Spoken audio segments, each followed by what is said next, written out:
after his release from the hospital, the Pope famously visited his would-be assassin in prison, where he had begun serving a life sentence, and personally forgave him for his actions.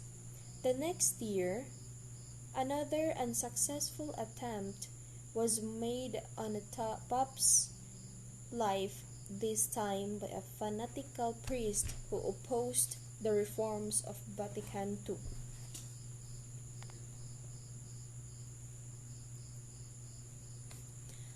Although it was not confirmed by the Vatican until 2003, many believe Pope John Paul II began suffering from Parkinson's disease in early 1990s.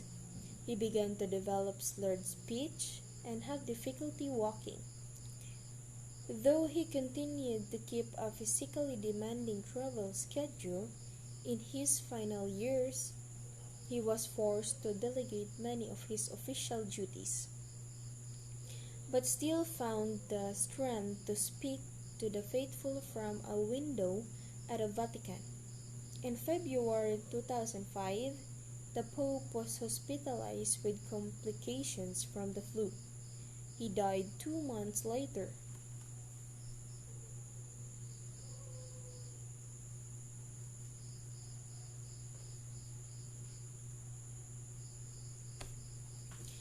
Pope John Paul II is remembered for his successful efforts to end communism, as well as for building bridges with peoples of other faiths and issuing the Catholic Church first apology for its actions during World War II. He was succeeded by Joseph Cardinal Ratzinger, who became Pope Benedict XVI. Benedict XVI became the process to beatify John Paul II in May 2005, and in 2014, John Paul was canonized.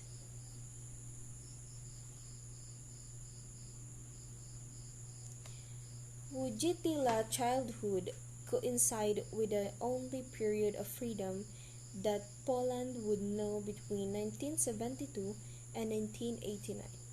The 2 decades between Marshal Joseph Pilsudski's defeat of the Soviet Red Army in 1820 and the German invasion in 1939.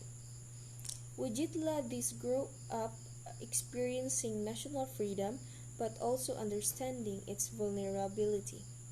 Although Wadowice's town of about 8,000 Catholics and 2,000 Jews lay only 15 miles, 24 kilometers, from the future site of Auschwitz, a Nazi death camp.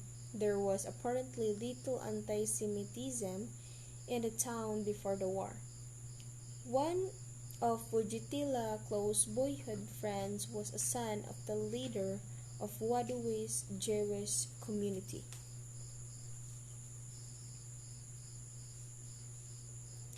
Wojtyla's father, Karol Sr., was a lieutenant in the Polish army. His mother, Emilia Kagzorowska, died when he was 8 years old. His brother Edmund, who had become physician, died less than 4 years later. Wojtyla was an outgoing youth, though always with a serious side. He excelled in academics and dramatics, played football, soccer, and under his father's guidance, lived a disciplined life of routine religious observance. He regularly assisted Father Kazimierz Figlewicz, his confessor and first teacher in Catholicism, in Wadowice Mount Church, which was next door to the Wojtyla's family tiny apartment. After graduating from secondary school as valedictorian, Wojtyla moved with his father to Krakow when he attended the Jagiellonian University. His studies ended abruptly when Nazi Germany invaded Poland on September 1, 1939. In the months that followed, Jews as well as non